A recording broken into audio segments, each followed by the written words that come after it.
ತಮ್ಮೆಲ್ಲರಿಗೂ ಕ್ರಿಸ್ತನ ನಾಮದಲ್ಲಿ ವಂದಿಸ್ತಾ ಈ ಒಂದು ಚಿಕ್ಕ ಸಂದೇಶಕ್ಕೆ ತಮ್ಮನ್ನ ಸ್ವಾಗತಿಸುವನಾಗಿದ್ದೇನೆ. ಇವತ್ತಿನ ದೇವರ ವಾಕ್ಯ ವಿಮೋಚನ ಕಾಂಡ 19ನೇ ಅಧ್ಯಾಯ ವಚನ 4 ಹೀಗೆ ಬರೆಯಲ್ಪಟ್ಟಿದೆ. ಏನೆಂದರೆ, ನಾನು ಐಗುಪ್ತರಿಗೆ ಏನು ಮಾಡಿದೆನೋ ಅದು ತನ್ನ ಮರಿಗಳನ್ನ ರೆಕ್ಕೆಗಳ ಮೇಲೆ ಹೊತ್ತುಕೊಳ್ಳುವಂತೆ ನಾನು ನಿಮ್ಮನ್ನ ಹೊತ್ತುಕೊಂಡು ನನ್ನ ಸ್ಥಳಕ್ಕೆ ಹೇಗೆ ಸೇರಿಸಿದೆನೋ ಇದನ್ನೆಲ್ಲ ನೀವು ನೋಡಿದ್ದೀರಷ್ಟೇ ಎಂಬುದಾಗಿ. ಈ ಒಂದು ವಚನದಲ್ಲಿ ಈ ಹದ್ದಿನ ವಿಷಯವಾಗಿ ಬರೆಯಲ್ಪಟ್ಟಿದೆ. ಅಷ್ಟು ಮಾತ್ರವಲ್ಲ, ಸತ್ಯವೇದದಲ್ಲಿ ನಾನಾ ಕಡೆ ಹದ್ದಿನ ವಿಷಯವಾಗಿ ಒಂದು ಉದಾಹರಣೆಯಾಗಿ ತೆಗೆದುಕೊಳ್ಳಲ್ಪಟ್ಟಿದೆ. ಹಾಗಾದರೆ ಈ ಹದ್ದಿನಿಂದ ನಾವೇನನ್ನ ಇವತ್ತು ಧ್ಯಾನ ಮಾಡಲಿಕ್ಕಿದ್ದೇವೆ ಅಂತ ಹೇಳಿದ್ರೆ, ಆ ಹದ್ದು ಯಾವಾಗಲೂ ಏಕಾಂತವಾಗಿ ಹಾರುವಂತ ಪಕ್ಷಿಯಾಗಿದೆ. ಯಾವಾಗಲೂ ಅದು ಒಂಟಿಯಾಗಿ ಹಾರುವಂತ ಒಂದು ಪಕ್ಷಿಯಾಗಿದೆ. ಯಾಕೆ? ಆ ಹದ್ದಿಗೆ ಆ ಬಲ, ಆ ಧೈರ್ಯ ಯಥೇಚ್ಛವಾಗಿ ಇರುವುದರಿಂದ ಅದು ಒಂಟಿಯಾಗಿ ಜೀವಿಸ್ತದೆ. ಅದಕ್ಕಾಗಿ ಒಂಟಿಯಾಗಿ ಹಾರುವ ಈ ಪಕ್ಷಿಗೆ ಬೇರೆ ಯಾವ ಪಕ್ಷಿಯೂ ಕೂಡ ಜೊತೆಯಾಗಿ ಹಾರಲಿಕ್ಕೆ ಸಾಧ್ಯವಿಲ್ಲ. ಹಾಗಾದರೆ ಆತ್ಮಿಕವಾಗಿ ನಾವು ಆಲೋಚನೆ ಮಾಡುವಾಗ ಅನೇಕ ಸಾರಿ ಅಯ್ಯೋ ನಾನು ಒಂಟಿಯಾಗಿದ್ದೇನೆ, ನನಗೆ ಯಾರು ಸಹಾಯ ಮಾಡುವಂಥವ್ರಿಲ್ಲ, ನನಗೆ ಯಾರು ಬ್ಯಾಕ್ ಬೋನ್ ಇಲ್ಲ, ನನಗೆ ಯಾರು ಲಿಫ್ಟ್ ಮಾಡೋರಿಲ್ಲ ಎಂಬುದಾಗಿ ನಾವು ಗುಣಗುಡುತ್ತೇವೆ. ಆದರೆ ಈ ಹದ್ದು ಏಕಾಂತವಾಗಿ ಎತ್ತರಕ್ಕೆ ಹಾರುವಂಥದ್ದು ಪ್ರಿಯರೇ. ಯಾಕೋಬನು ಕೂಡ ಆ ಹೊಳೆಯ ದಡದಲ್ಲಿ ಅವನು ಒಂಟಿಯಾಗಿದ್ದನು. ಒಂಟಿಯಾಗಿರುವಾಗಲೇ ಅವನು ದೇವರ ಸಂಗಡ ಹೋರಾಡಿ ಅವನು ಆಶೀರ್ವಾದವನ್ನು ಹೊಂದಿದನು. ಅವನ ಹೆಸರು ಕೂಡ ಅಲ್ಲಿ ಬದಲಾಯಿತು. ಹಾಗಾದರೆ ಒಂಟಿಯಾಗಿರುವಾಗ, ಏಕಾಂತವಾಗಿರುವಾಗ ಹೆಚ್ಚಿನ ಸಮಯ ನಾವು ಪ್ರಾರ್ಥನೆ ಮಾಡಲಿಕ್ಕೆ, ದೇವರ ವಾಕ್ಯ ಧ್ಯಾನ ಮಾಡಲಿಕ್ಕೆ, ನಮ್ಮ ಜೀವಿತಗಳನ್ನು ಸರಿಪಡಿಸ್ಕೊಳ್ಳಿಕ್ಕೆ ಅದು ಒಳ್ಳೆಯ ಸಮಯ ಪ್ರಿಯರೇ. ನೀನು ಒಂಟಿಯಲ್ಲ. ನೀನು ದೊಡ್ಡ ಪಟ್ಟಣದಲ್ಲಿದ್ದರು, ನೀನು ಗ್ರಾಮದಲ್ಲಿದ್ದರು, ನೀನು ಅನೇಕ ಜನರ ಮಧ್ಯದಲ್ಲಿದ್ದರೂ ಕೂಡ ಒಂದೊಂದು ಸಾರಿ ಒಂಟಿಯ ಅನುಭವ ನಿನಗಾಗ್ತಾ ಇರಬಹುದು. ಆದರೆ ಇಬ್ರಿಯ 13:5 ಹೇಳ್ತಾನೆ, ಸ್ವಾಮಿ ಈಗೋ ನಾನು ನಿನ್ನ ಸಂಗಡ ಯಾವಾಗಲೂ ಇರುತ್ತೇನೆ, ಯುಗದ ಸಮಾಪ್ತಿಯವರೆಗೂ ನಾನು ನಿನ್ನ ಸಂಗಡ ಇರುತ್ತೇನೆ ಎಂಬುದಾಗಿ ಯೇಸು ಸ್ವಾಮಿ ನಮಗೆ ವಾಗ್ದಾನವನ್ನು ಕೊಟ್ಟಿದ್ದಾನೆ. ಹಾಗಾಗಿ ನಾವು ವಂಚಿಗರಲ್ಲ ಎಂಬುದಾಗಿ. ಅದೇ ರೀತಿಯಾಗಿ ಆ ಹದ್ದಿನ ಇನ್ನೊಂದು ವಿಶೇಷತೆ ಏನಂತ ಹೇಳಿದ್ರೆ, ಆ ಹದ್ದು ಯಾವಾಗಲೂ ಜೀವಂತ ಆಹಾರವನ್ನೇ ತಿಂತದೆ.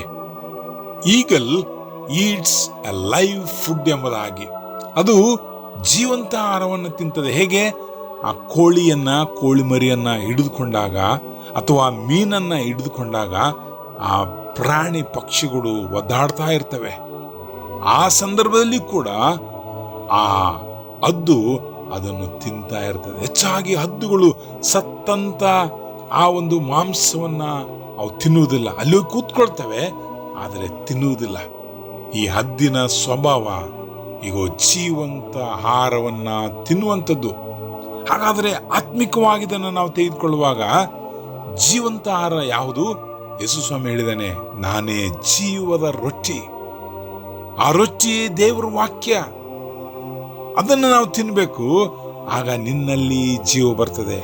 ಹದ್ದಿಗೆ ಆ ರೀತಿಯ ಬಲ, ಆಕಾಶದಲ್ಲಿ ವಿಮಾನದಷ್ಟು ಎತ್ತರಕ್ಕೆ ಹಾರಲಿಕ್ಕೆ ಅದಕ್ಕೆ ಬಲ ಜೀವಂತ ಆಹಾರ, ಸತ್ತಂತ ಆಹಾರ ಅಲ್ಲ. ಹಾಗಾದ್ರೆ ಇವತ್ತು ನಮ್ಮನ್ನು ನಾವು ಪರೀಕ್ಷಿಸಿಕೊಳ್ಬೇಕಾಗಿದೆ. ಆತ್ಮಿಕವಾಗಿ ನಾವು ಎಷ್ಟು ಎತ್ತರಕ್ಕೆ ನಾವು ನಿಂತ್ಕೊಂಡಿದ್ದೇವೆ, ಆತ್ಮಿಕವಾಗಿ ಎಷ್ಟು ಎತ್ತರದಲ್ಲಿ ನಾವಿದ್ದೇವೆ. ಆ ಹದ್ದು ದಿನೇ ದಿನೇ ಎತ್ತರಕ್ಕೆ ಹೋಗ್ಲಿಕ್ಕೆ ಕಾರಣ ಆ ಜೀವವುಳ್ಳ ಆಹಾರ. ಹಾಗಾದ್ರೆ ಇವತ್ತು ಆತ್ಮಿಕ ಆಹಾರವನ್ನ ತಿನ್ನುವಂತ ನಾವುಗಳು, ಆತ್ಮಿಕ ಸ್ವಭಾವಗಳು ನಮ್ಮಲ್ಲಿ ದಿನೇ ದಿನೇ ಯಥೇಚ್ಛವಾಗಿ ನಮ್ಮ ಜೀವಿತಗಳನ್ನ ಬದಲಾಯಿಸ್ತಾ ಇದೆಯಾ? ಇತರರ ಜೀವಿತಗಳನ್ನ ಬದಲಾಯಿಸಲಿಕ್ಕೆ ಈ ಆತ್ಮಿಕ ಜೀವಿತ ಉಪಯೋಗ ಆಗ್ತಾ ಇದೆಯಾ ಅಥವಾ ಇಲ್ವಾ? ಪ್ರಿಯ ಸಹೋದರ ಸಹೋದರಿ, ಆತ್ಮಿಕ ಆಹಾರವು ಅದು ವಾರಕ್ಕೊಂದ್ಸಾರಿ ಅಲ್ಲ, ನಿನಗೆ ಅವಶ್ಯಕತೆ ಬಿದ್ದಾಗ ಮಾತ್ರವಲ್ಲ. ಈ ಆತ್ಮಿಕ ಆಹಾರ ಪ್ರತಿದಿನ ನಾವು ತಿನ್ನುವಾಗ ನಾವುಗಳು ಕೂಡ ಹದ್ದಿನ ಹಾಗೆ ಆತ್ಮಿಕ ಲೋಕದಲ್ಲಿ ಆತ್ಮಿಕ ಜೀವಿತದಲ್ಲಿ ಉನ್ನತವಾದ ರೀತಿಯಲ್ಲಿ ಹೋಗ್ಲಿಕ್ಕೆ, ಜೀವಿಸ್ಲಿಕ್ಕೆ ಸಾಧ್ಯವಾಗ್ತದೆ. ಇನ್ನೊಂದು ಸ್ವಭಾವ, ಆ ಹದ್ದು ಯಾವಾಗಲೂ ಬಿರುಗಾಳಿಯನ್ನ ಇಷ್ಟಪಡುವಂಥದ್ದಾಗಿದೆ. ಎಲ್ಲಿ ದೊಡ್ಡದಾಗಿ ಬಿರುಗಾಳಿ ಬೀಸ್ತದೋ, ಎಲ್ಲಿ ಬಿರುಗಾಳಿ ಹೆಚ್ಚಾಗಿ ಬೀಸ್ತದೋ ಆ ಬಿರುಗಾಳಿಯಲ್ಲಿ ಆರಲಿಕ್ಕೆ ಅದು ಇಷ್ಟಪಡ್ತದೆ. ಅದು ಏನನ್ನ ಸೂಚಿಸ್ತದೆ ನಮಗೆ? ಅನೇಕ ಪಕ್ಷಿಗಳು ಆ ಬಿರುಗಾಳಿಯನ್ನು ನೋಡುವಾಗ ತಮ್ಮ ಗೂಡುಗಳಲ್ಲಿ ಓಡಿ ಹೋಗಿ ಬಚ್ಚಿಟ್ಕೊಳ್ತವೆ. ಗುಬ್ಬಿಗಳಾಗಿರ್ಬೋದು, ಪಾರಿವಾಳಾಗಿರ್ಬೋದು, ಗಿಳಿ ಆಗಿರ್ಬೋದು, ಆ ಎಲ್ಲ ಪಕ್ಷಿಗಳು ಗೂಡನ್ನ ಸೇರ್ತವೆ. ಆದರೆ ಬಿರುಗಾಳಿ ಬೀಸುವಾಗ ಈ ಹದ್ದು ಮಾತ್ರ ಏನ್ ಮಾಡ್ತದೆ? ಆ ಬಿರುಗಾಳಿಯಲ್ಲಿ ಹಾರಾಡ್ಲಿಕ್ಕೆ ಅದು ಇಷ್ಟಪಡ್ತದೆ. ಪ್ರಿಯ ಸಹೋದರ ಸಹೋದರಿ, ನಿನ್ನ ಜೀವಿತದಲ್ಲಿ ಬಿರುಗಾಳಿಗಳು ಬರ್ತಾ ಇರ್ತವೆ. ಅನೇಕ ಸಾರಿ ಅನಿರೀಕ್ಷಿತವಾದಂತ ಬಿರುಗಾಳಿಗಳು, ಅದು ರೋಗವಾಗಿರ್ಬೋದು, ಮರಣವಾಗಿರ್ಬೋದು, ಉದ್ಯೋಗ ಇಲ್ಲದೆ ಇರಬಹುದು, ನಾನಾ ವಿಧವಾದಂತ ಬಿರುಗಾಳಿಗಳು ನಿನ್ನ ಜೀವನದಲ್ಲಿ ಬರಬಹುದು. ಯೇಸು ಸ್ವಾಮಿಯ ಶಿಷ್ಯರು ಕೂಡ ಒಂದು ದಿನ ಅವರು ಗಲಿಲಾಯ ಸಮುದ್ರದಲ್ಲಿ ಪ್ರಯಾಣ ಮಾಡುವಾಗ ದೊಡ್ಡ ಬಿರುಗಾಳಿ ಅವರ ವಿರುದ್ಧವಾಗಿ ಬಂದಾಗ ಅವರು ಕೂಗಾಡಿದ್ರು. ಇನ್ನು ನಾವು ಸತ್ತು ಹೋಗ್ತೇವೆ ಅನ್ನುವಂತ ಪರಿಸ್ಥಿತಿಯಲ್ಲಿರುವಾಗ ಯೇಸು ಸ್ವಾಮಿ ಅವರನ್ನ ಕಾಪಾಡಿದನು. ಇವತ್ತು ನಿನ್ನ ಕುಟುಂಬದಲ್ಲಿ, ನಿನ್ನ ಜೀವಿತದಲ್ಲಿ ದೊಡ್ಡ ಬಿರುಗಾಳಿ ಎದ್ದಿರಬಹುದು. ಆದರೆ ಯೇಸು ಯಾವಾಗ ನಿನ್ನ ದೋಣಿಯಲ್ಲಿ ಆತನ ಇರ್ತಾನೋ, ಯೇಸು ಯಾವಾಗ ನಿನ್ನ ಕುಟುಂಬದಲ್ಲಿ ಇರ್ತಾನೋ, ಯೇಸು ಯಾವಾಗ ನಿನ್ನ ಹೃದಯದಲ್ಲಿ ಇರ್ತಾನೋ, ಎಲ್ಲ ಬಿರುಗಾಳಿಗಳು ಶಾಂತಗೊಳಿಸಲಿಕ್ಕೆ ಆತನೇ ಶಕ್ತನಾಗಿದ್ದಾನೆ. ಹದ್ದು ಆ ಬಿರುಗಾಳಿಯಲ್ಲಿ ಅದು ಹಾಯಾಗಿ ಹಾರಾಡ್ತದೆ ಎಂಬುದಾಗಿ ನಾವು ಗಮನಿಸಬೇಕಾಗಿದೆ. ಆ ಹದ್ದು ಆ ಬಿರುಗಾಳಿಯಲ್ಲಿ ಹಾರಲಿಕ್ಕೆ ಕಾರಣ ಅದರ ಬಲ ಹೇಗೆ ಬಂತು? ಜೀವವುಳ್ಳ ಆಹಾರವನ್ನು ಅದು ತಿನ್ನುತ್ತದೆ.